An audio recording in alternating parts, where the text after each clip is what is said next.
catatan sipil menerapkan RPJMD ini ke depannya terkait dengan poin ini? Baik, terima kasih.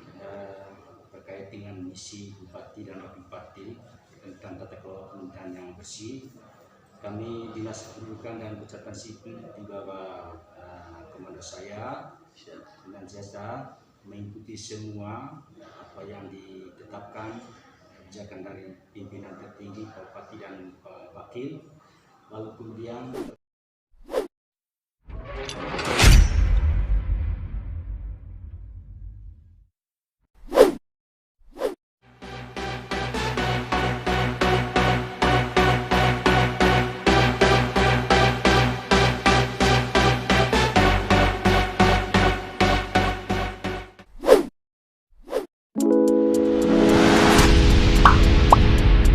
Kembali lagi bersama saya Gusti Ganggar channel YouTube.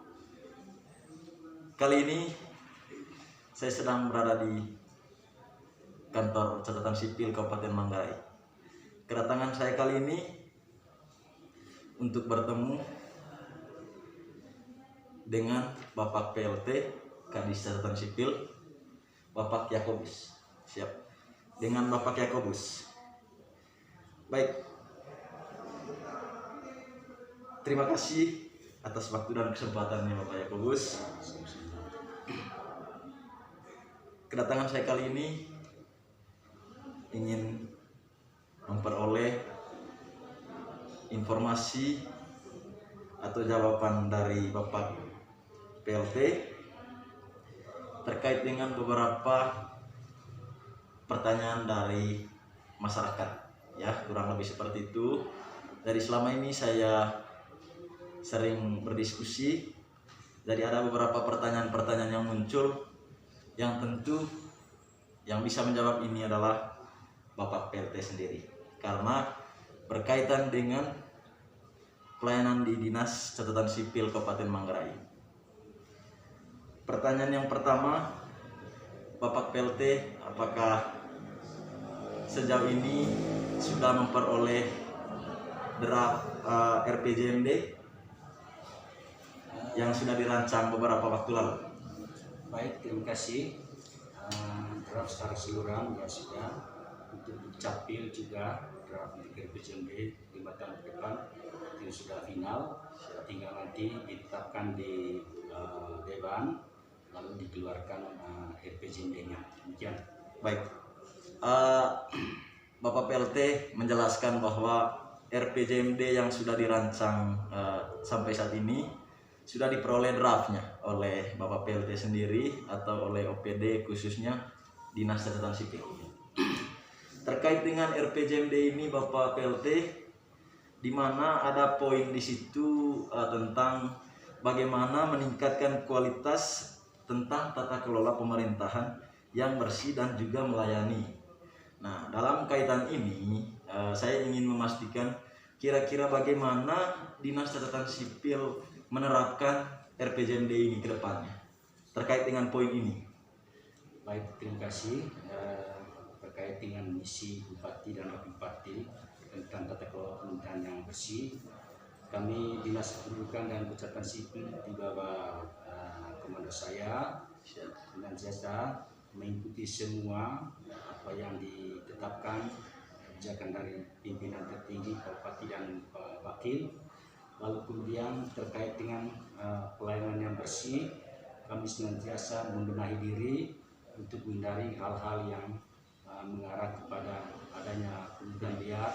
Kami tetap mengacu kepada peraturan daerah yang berlaku terkait dengan denda administratif terlambat mengurus laporan dokumen kependudukan dan catatan sipil.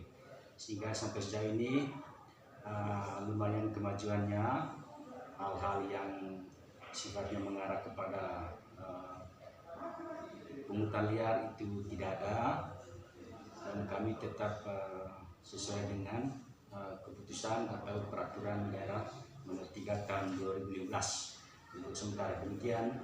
Baik, terima kasih Bapak Kadis bahwa Dinas Catatan Sipil sejauh ini bahwa tetap menjalankan sesuai dengan peraturan yang berlaku atau Perda, terutama dengan sanksi keterlambatan urus dokumen kependudukan.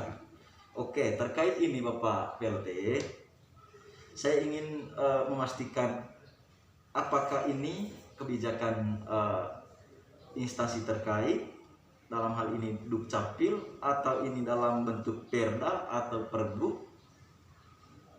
Baik, Ya, ini kan harus bisa dipastikan agar masyarakat juga tahu bahwa apakah peraturan ini adalah Pergub, Perda, atau hanya kebijakan instansi catatan sipil. Terima kasih. baik, terima kasih. Terkait dengan denda administratif terhadap keterlambatan melapor dokumen kependudukan dan catatan sipil, itu sesuai dengan peraturan daerah. Peraturan Jadi, daerah. bukan sifatnya kebijakan atau ke peraturan bupati, tetapi apalagi kebijakan dinas itu sama sekali tidak. Bukan. Bukan. Itu adalah peraturan daerah nomor 3 tahun 2015. Bahwa pemirsa dan juga masyarakat Manggarai umumnya yang mungkin ada pertanyaan selama ini bahwa bagaimana ini, apakah ini kebijakan atau Perda. Jadi Bapak PLT sudah menjawabnya bahwa ini adalah peraturan daerah nomor 3 tahun 2015. Peraturan daerah nomor 3 tahun 2015 terkait dengan denda keterlambatan atau sanksi keterlambatan urus dokumen kependudukan khususnya akte, ya. Nah, demikian. Jadi untuk itu pertanyaan dari teman-teman selama ini demikianlah penjelasannya dari Bapak PLT bahwa ini memang Perda. Jadi Pak PLT, apakah ada kemungkinan kedepannya Perda ini dicabut? Ya, sementara ini Ranperdanya tentang proses pendudukan dan pencatatan sipil sedang diproses. Nanti sudah sampai pada Badan Perda. Salah satu pasalnya itu tetap mengatur sanksi dan denda. Itu karena undang-undang yang lebih tinggi, Undang-Undang 3 dan 24 itu tetap mengatur tentang sanksi keterlambatan itu, denda keterlambatan, sehingga tidak mungkin Ranperda yang diajukan oleh perangkat daerah itu oleh daerah bertentangan dengan undang-undang lebih tinggi. Nah, terkait dengan dendanya itu nanti di dalam Ranperda itu yang sedang dibahas ini itu disesuaikan dengan kemampuan seseorang. Siap. Jadi dalam pelaksanaan nanti itu dalam bentuk peraturan bupati dia itu nanti kita nanti akan mungkin memanggil atau rapat dengan semua pihak, lalu keputusannya nanti tetap pada pimpinan tertinggi dalam Pak Bupati dan Pak Bupati terkait dengan besaran denda. Apakah dia nanti dendanya nol, itu adalah kebijakan bupati nanti. Oke. Itu penjelasan dari Bapak PLT terkait dengan sanksi keterlambatan ini. Soal kedepannya apakah ada peluang untuk dicabut, bahwa jawaban dari Bapak PLT bahwa itu masih akan dibahas, ya, masih akan dibahas. Yang jelas sekarang peraturan itu masih berlaku. Nanti kalaupun itu bukan dicabut, tapi mungkin soal nominal pembayaran dendanya itu mungkin dikurangi, tapi itu belum final, itu masih akan dibahas ke depannya. Itu untuk sanksi keterlambatan. Kemudian pertanyaan berikutnya dalam hal yang sama terkait dengan kebijakan ini. Pertanyaan masyarakat selama ini begini Bapak PLT, jadi kira-kira kebijakan atau Perda ini apakah sudah dihitung terkait dengan efisiensinya? Dalam hal ini bagaimana ketransparanan hasil dari pungutan denda-denda itu? Apakah itu dimasuk ke kas daerah atau seperti apa? Dan juga pertanyaan lanjutannya, apakah Dukcapil ke depannya memiliki rencana agar pembayaran uang denda itu melalui nomor rekening khusus yang sehingga masuk ke kas daerah? Apakah ada rencana? Baik, terima kasih. Yang pertama terkait dengan denda keterlambatan itu yang kami terima dan ada buktinya. Siap. Selanjutnya dalam 1 kali 24 jam kami store ke kas daerah. Itu nanti ke kas daerah. Setelah itu nanti bagaimana penggunaannya itulah kebijakan pimpinan. Lalu kemudian untuk ke depan terkait dengan penyetoran ini, kalaupun nanti Ranperda baru itu masih tetap mengatur itu nanti kami akan upayakan melalui pembayaran seperti PB melalui bank daerah, bank NTT. Kalaupun nanti dia punya Pergubnya mengatur tentang besaran denda itu nol, itu berarti tidak ada penyetoran. Tapi sanksi itu tetap ada. Karena sanksi itu adalah terdiri dari lisan dan tertulis. Itu nanti kita muat juga dalam peraturan bupati itu bagaimana teknisnya. Terkait dengan besaran denda, kalau pimpinan tertinggi mengambil kebijakan itu dinolkan, yaitu berarti kita harus laksanakan. Tapi kita cantumkan dalam peraturan bupati. Baik, bahwa terkait dengan kedepannya apakah proses pembayaran sanksi keterlambatan ini melalui bank, jadi itu besar kemungkinan menurut jawaban dari Bapak PLT itu besar kemungkinan melalui bank NTT ke depannya. Nah, jadi perlu pemirsa ketahui dan juga masyarakat Manggarai umumnya bahwa pertanyaan-pertanyaan yang kita ajukan selama ini, asumsi-asumsi kita selama ini, bahwa demikianlah jawaban dari Bapak PLT ya, Bapak Yakobus.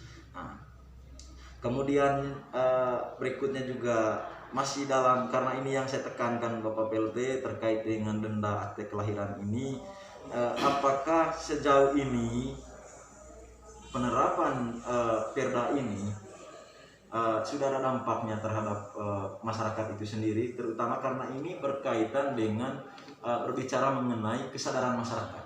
Nah, ini kan kebiasaan masyarakat Manggarai dan juga lainnya itu kalau ada urusan baru urus data kependudukan. Nah, apakah sudah ada dampaknya ini, Bapak PLT? Sejauh ini yang kami lihat masih kecil presentasinya. Oh, masih kecil. Mungkin salah satu kendala ya kalau kita mau dengar opini publik di luar. Siap. Karena masih ada denda dan administrasi itu, nah itu mungkin agak menurun. Tapi ketika tahun lalu bulan Desember dari 1 Oktober sampai dengan 15 Desember melakukan dispensasi mulai peraturan bupati itu meningkat masyarakat yang mengurus dokumen kependudukan dan pesertaan sipil. Nah, ketika peraturan bupati itu sudah selesai masa berlakunya, kembali ke Perda 3 itu sudah mulai menurun lagi. Sehingga menurut kami mungkin salah satu hal yang melakukan ini antara lainnya masih ada sanksi ini. Sehingga ini merupakan masukan kami sebagai instansi pelaksana, itu nanti akan kami teruskan ke pimpinan yang lebih tinggi. Itu bagaimana kebijakannya itu dengan urusan nanti. Ya.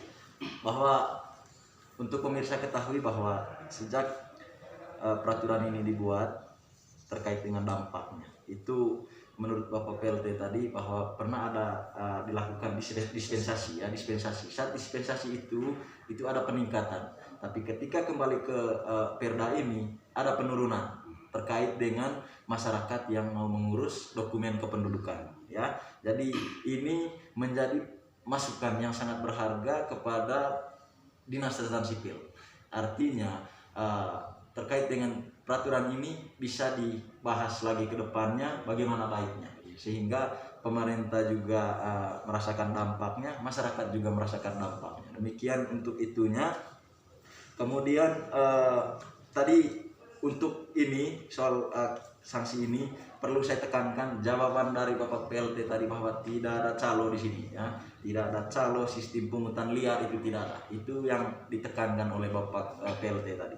Kemudian Bapak PLT juga saya ingin menanyakan kira-kira apakah Dinas Catatan Sipil juga tidak ada rencana terkait dengan pelayanan atau sistem jemput bola, pick the ball ya, jemput bola dalam artian apakah tidak ada rencana untuk memberikan pelayanan kepada masyarakat ke desa-desa baik perekaman ataupun urus dokumen lainnya. Baik, terima kasih. Terkait dengan pelayanan keliling jemput bola itu memang dalam Undang-Undang 23 dan 4 yang menarikkan supaya kita dinas pelaksana Capil Kabupaten Kota harus melakukan jemput bola. Terkait dengan ini, mulai dengan Maret 2019, karena mulai meningkat pandemi COVID ini, untuk perekaman KTP untuk sementara yang ke desa belum bisa laksanakan. Kami semua pusatkan di kantor. Kemudian Karena alasan pandemi COVID-19. Sedangkan untuk dokumen yang lain seperti kartu keluarga, akte kepencatatan sipil, surat pindah, itu kita melakukan pelayanan klinik terjun bola juga. Oh, siap. Lalu kemudian yang berikut, yang masalah yang kedua berkaitan dengan perangkat. Perangkat kita punya ini di sementara dia ada gangguan, sehingga selama ini kami belum bisa melakukan perekaman ke desa-desa.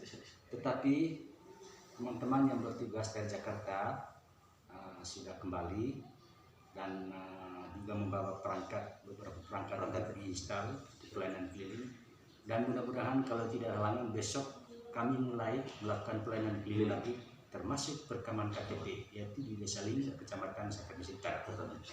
Baik, pemirsa, bahwa terkait dengan pertanyaan saya tadi tentang sistem pelayanan jemput bola, bahwa jawaban dari Bapak PLT bahwa terkait dengan perekaman untuk situasi sekarang ini karena masih pandemi itu hanya dilakukan pelayanan di kantor, ya.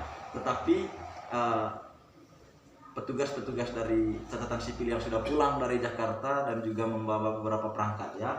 Jadi kemungkinan mulai besok tadi kata Pak PLT akan dilakukan pelayanan di desa-desa untuk perekaman. Sedangkan untuk kartu keluarga dan juga lainnya itu sudah seperti biasa, ya. Ada yang ke desa-desa. Bahwa terkait pertanyaan kita selama ini apakah sudah dilakukan sistem jemput bola, ternyata jawaban dari Bapak Kadis itu sudah dilakukan, ya, sudah dilakukan, hanya perekaman saja selama ini karena alasan pandemi, ya. Oke, Bapak Kadis, kemudian juga saya ingin memperoleh informasi juga dari Bapak Kadis, apakah sejauh ini fasilitas di Dinas Catatan Sipil ini memang masih kurang, tidak sesuai dengan kebutuhan pelayanan dari masyarakat, atau seperti apa Bapak Kadis? Ya, baik, terima kasih. Terkait dengan sumber daya perangkat sarana prasarana memang sangat kurang, apalagi kita punya ini banyak perangkat yang sudah tua, sehingga oleh karena itu membutuhkan pembaharuan, penginstalan dan pengadaan baru. Terkait dengan ini memang Pak Bupati tempoh hari waktu melakukan sidak ke Dinas Kependudukan dan Catatan Sipil beberapa waktu lalu menyarankan juga kepada kami untuk mengadakan perangkat baru, terutama untuk perangkat pelayanan keliling, pelayanan KTP, lalu kemudian alat cetak KTP dan alat cetak KIA, kartu identitas anak.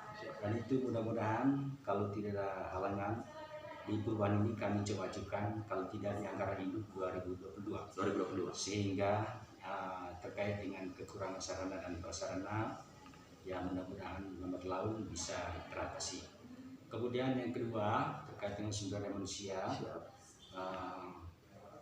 dari segi kuantitas memang jumlah ya mungkin sudah pas, tapi kualitas ya mungkin masih perlu dibenahi dan ditingkatkan. Terkait dengan sumber daya aparatur ini ASN memang masih membutuhkan penambahan tenaga, terutama dalam kaitan dengan penjemputan data ke desa dan kecamatan nanti. Sehingga untuk tahun depan kami akan coba ajukan itu ke TAPD untuk penambahan tenaga di Dinas Kependudukan dan Catatan Sipil, supaya nanti semua baik tenaga yang ada maupun yang baru nanti kami setujui bisa bersinergi untuk memberikan pelayanan prima pada masyarakat. Siap. Demikian. Baik, bahwa terkait dengan fasilitas di kantor catatan sipil ini, bahwa kemungkinan kedepannya atau mulai tahun 2022 kalau anggaran sudah ini ada penambahan untuk fasilitas, terutama untuk mesin cetak KTP, ya, untuk mesin cetak KTP dan mesin cetak kartu identitas anak, ya. Untuk kita ketahui bahwa beberapa hari yang lalu saya juga sering mendengar informasi bahwa alat cetak KTP itu hanya kurang lebih 3 atau 4, ya, hanya 3. Jadi ratusan orang masyarakat Manggarai yang datang ke Capil tentu tidak memungkinkan kalau hanya dengan alat atau perangkat yang 3 buah ini. Maka tadi Bapak PLT sudah mengonfirmasi bahwa kedepannya penambahan fasilitas itu sudah pasti, dan juga soal sumber daya manusia aparatnya juga itu akan ditingkatkan menurut penjelasan dari Bapak PLT tadi. Kemudian ASN juga itu akan ditambah. Ya, akan ditambah sesuai dengan kebutuhan, terutama untuk pelayanan ke desa-desa. Ya, jadi Bapak PLT, ada juga respon dari masyarakat bahwa sejauh ini saya kemarin melakukan jajak pendapat yang walaupun hanya 2 orang, ya bukan berarti mewakili masyarakat Manggarai umumnya, tetapi sejauh ini menurut mereka bahwa ada perubahan terkait pelayanan, terutama sudah tidak ada lagi kerumunan karena sudah sampai jam 8 malam. Tetapi masukan dari masyarakat juga kemarin bahwa kalau bisa, kalau memang jam 8 malam kantor ditutup, ya pelayanan harus sampai jam 8 malam. Kira-kira bagaimana tanggapan dari Bapak PLT ini? Terakhir Bapak PLT, dari puas sejauh ini ada perubahan pelayanan Bapak? Yang jelas, yang pertama, kami juga merasakan bahwa tidak ada masyarakat yang terlewatkan atau tidak terlayani selama penerapan jam pelayanan ini, ya 3 shift dari jam 8 sampai jam 8 malam. Lalu kemudian terkait dengan itu harus sampai jam 8, ya betul, memang harus sampai jam 8, tetapi ada beberapa kebijakan, terutama yang ASN yang ibu-ibu, itu kan masih ada anak-anak, sehingga itu kita ambil kebijakan supaya jam 7.45 mereka bisa pulang. Yang kita yang lain tetap sesuai jadwal, yaitu jam 10 atau jam 8 malam. Sehingga harapannya mudah-mudahan masyarakat terlayani dan puas dengan pelayanan kami. Lalu kemudian harapan juga tolong ini disebarluaskan. Karena penerapan 2 shift ini itu sesuai dengan arahan Pak Bupati dan Pak Wakil Bupati terbaru, coba diterapkan mulai Juni sampai dengan 31 Desember. Nah, ketika di 31 Desember nanti coba dievaluasi apakah masih ada kelemahan, ada kekurangan, supaya dibenahi. Lalu kemudian yang kedua, evaluasi juga apakah ini nanti diteruskan atau bagaimana. Itu nanti kita lihat pada tanggal 31 Desember. Ya. Baik, terima kasih Bapak PLT bahwa sesuai instruksi Bapak Bupati juga bahwa pelayanan 2 shift ini diberlakukan mulai Juni ini sampai 31 Desember. Nanti sampai di 31 Desember itu akan juga diadakan evaluasi, ya, bagaimana, apakah ada perkembangan yang baik dampaknya, kemudian kalau memang puas dengan pelayanan 2 shift ini sekarang, maka itu akan diteruskan, kurang lebih demikian. Kemudian juga bahwa terkait dengan kebijakan pulang jam 8 malam itu, bahwa ada toleransi untuk beberapa petugas, khususnya yang ibu-ibunya, karena mereka menurut Bapak PLT tadi itu mengurus anaknya di rumah, maka mereka itu dikasih tolerir untuk pulang kurang lebih jam 7.45, ya, kurang dari jam 8. Jadi kemudian ini Bapak Kadis, saya lupa tadi, terakhir Bapak Kadis, saya sempat kesini juga yang saya soroti selama ini. Jadi kan saya juga sempat ada di depan kantor Capil waktu itu, bahwa terkait dengan parkiran ini penting. Nah, bagaimana kedepannya ini di catatan sipil, terutama parkirannya ini, supaya tidak mengganggu arus lalu lintas di depan kantor, karena kebetulan di bagian timur dan barat ini adalah kosong Bapak PLT. Apakah kedepannya ada perubahan terkait dengan parkiran ini? Apakah akan ditempatkan petugas atau seperti apa? Kemudian juga berkait dengan keamanan, untuk menjaga fasilitas-fasilitas di Capil ini, apakah ditempatkan petugas security atau bagaimana? Baik, terima kasih. Terkait yang pertama terkait dengan parkir, memang selama ini kalau kita lihat parkirnya itu kurang rapi, dan itu di bawah jalan, mestinya tidak boleh seperti itu. Padahal sebelum kami mulai dengan pelayanan, kami selalu mengarahkan pemohon itu supaya parkir di sebelah timur. Tetapi ya namanya masyarakat, kita harap maklum, karena hari ini ya, besok tidak. Lalu kemudian ke depan, rencananya memang kita meletakkan ini, pelataran ini supaya kita cor semua. Itu kita ajukan nanti. Kemudian satu hal lagi dengan pagar. Dengan pagarnya, kalau ada pagar nanti kita bisa tertibkan yang pemohon dan yang bukan pemohon. Kalau yang pemohon silakan masuk, yang bukan pemohon, maaf saja, itu di luar saja, dan tidak boleh parkir di depan ini. Lalu kemudian yang berikut terkait dengan keamanan, baik itu fasilitas kantor maupun untuk pengaturan di luar, itu memang sudah menjadi salah satu prioritas dari dinas ke depan, supaya ini nanti kita tentukan siapa petugas parkirnya untuk mengarahkan masyarakat parkirnya di sini dan lain sebagainya. Lalu kemudian untuk security pengamanan kantor juga memang selama ini belum ada. Itu juga menjadi salah satu prioritas bagi kami untuk menempatkan tenaga security terutama pada malam hari. Itu penutup ya, bahwa di sini nanti sesuai dengan apa yang saya sampaikan tadi terkait dengan lahan parkir, itu nanti akan dibuat pagar di depan. Nanti yang boleh parkir di dalam itu hanya pemohon yang mau urus data kependudukan ya. Selain itu tidak boleh masuk. Ini dalam rangka supaya parkir di sekitar catatan sipil ini rapi, tidak mengganggu arus lalu lintas. Begitupun tentang petugas keamanan, bahwa menurut Bapak PLT tadi bahwa itu juga adalah bagian dari prioritas ke depannya catatan sipil untuk menjaga keamanan dan juga ketertiban terhadap selama jam pelayanan di dinas catatan sipil ini. Jadi untuk itu pemirsa, jangan berhenti untuk menyampaikan kritiknya, asalkan sifatnya konstruktif ya. Begitu harapannya Bapak Kadis. Jadi boleh kita menilai, boleh kita mengevaluasi, boleh kita mengkritik, asalkan sifatnya membangun ya, bukan untuk menjatuhkan. Jadi itu harapan dari Bapak PLT. Jadi saya berharap juga agar pemirsa dukung terus channel Gusti Ganggar ini agar tetap eksis dalam menyampaikan informasi atau aktivitas-aktivitas baik sosial, ekonomi, hukum dan juga lainnya ya. Terima kasih, dukung dengan nonton videonya, like, komentar, share dan juga subscribe agar channel ini tetap eksis. Aktifkan lonceng untuk mendapat info terbaru dari channel ini. Terima kasih. Terima kasih Bapak.